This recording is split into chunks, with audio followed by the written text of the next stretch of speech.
कंकाल का रहस्य।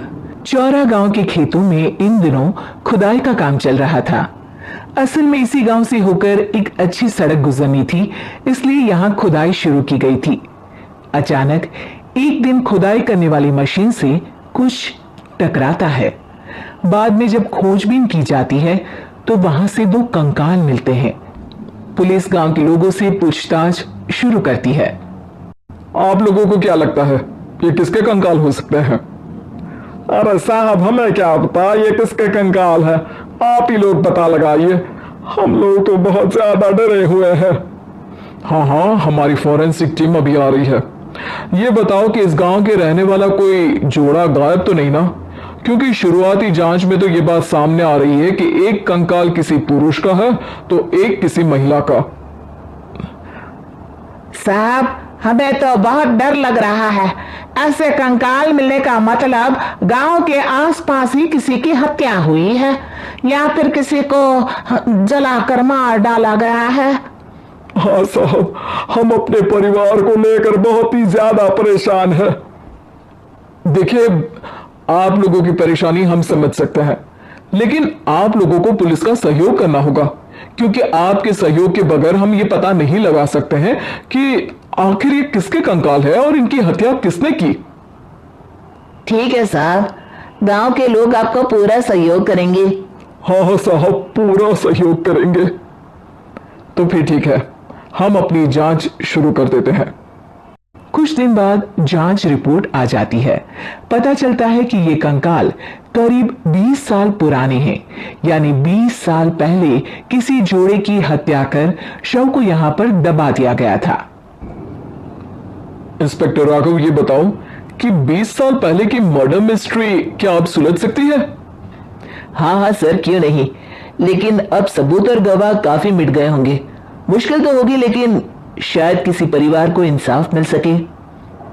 इंस्पेक्टर राघव, आप बिल्कुल सही कह रहे हैं। किसी परिवार को तो इंसाफ मिलेगा ही और किसी को उसके किए की सजा भी मिलेगी। जी सर, मैंने तो जांच शुरू भी कर दी है। 20 साल पहले इस गांव के दो जोड़े अचानक कहीं गायब हो गए थे। मैंने दोनों ही परिवारों के बाकी के सदस्यों से बातचीत शुरू की तो उन्होंने बताया कि उनके बच्चे शहर गए थे, लेकिन आज तक वापस नहीं लौटे हैं। लेकिन ये दोनों शव किस परिवार के सदस्यों के हैं, ये कैसे पता चल सकेगा? सर, मैंने डीएनए टेस्ट करवा लिया है।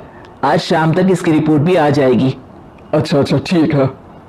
उसी शाम को सर, डीएनए रिपोर्ट के मुताबिक ये दोनों ही लाशें चौरा गांव के रहने वाले प्रधान सुल्तान सिंह के बेटे और बहू की है।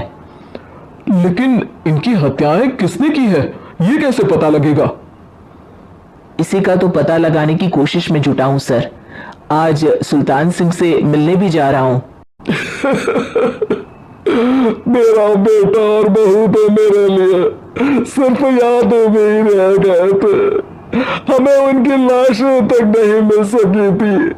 आज 20 साल बाद उनके कंकाल मिले हैं। मैं अब किसके लिए जीऊं?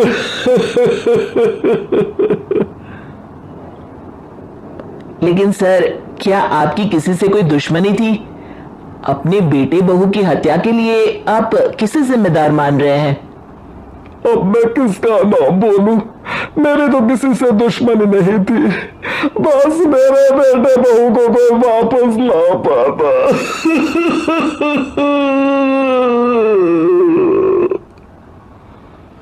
इसके बाद सुल्तान सिंह फूट फूट कर रोना शुरू कर देते हैं।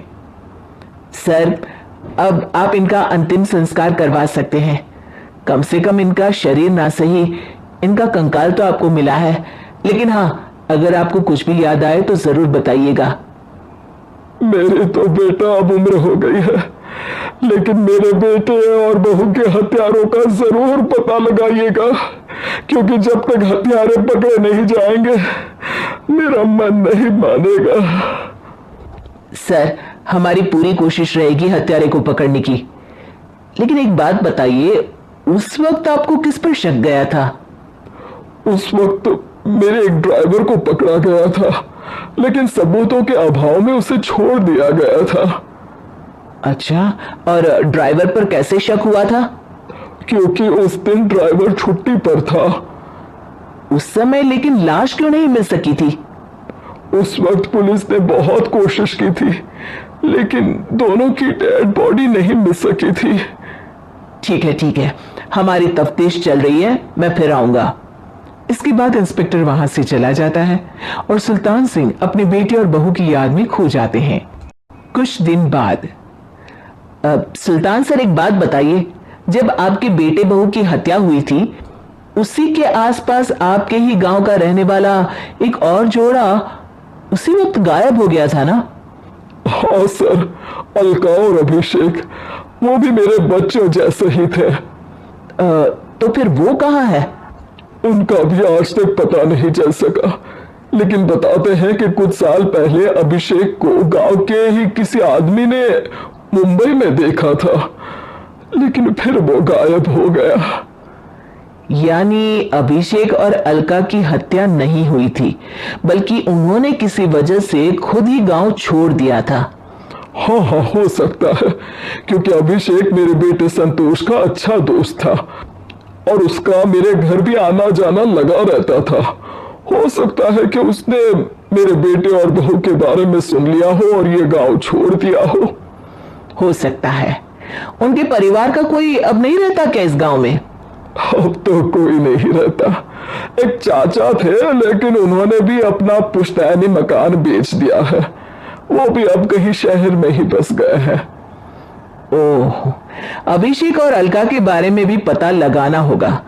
हो सकता है कि वही इस हत्या के बारे में कुछ बता सके। हो तो सकता है, लेकिन वो बेचारे तो खुद ही वक्त के मारे थे, वो क्या बताएंगे। फिर भी सर, जब केस दोबारा खुला है तो जांच तो करनी ही पड़ेगी, और इस बार तो लाशें भी बरामद हुई है। कुछ दिन तक लगातार तफ्तीश चलती रही। एक दिन थाने से सुल्तान सिंह को फोन आता है। हाँ, कौन बोल रहा है? सर, मैं कांस्टेबल तुलाराम बोल रहा हूँ थाने से। आपको थाने आना पड़ेगा। थाने? लेकिन क्यों? सर, किसी की पहचान करवानी है। अच्छा ठीक है, मैं दोपहर तक पहुंचता हूँ। सुल्तान सिंह दोपहर में थाने पहुंचता है।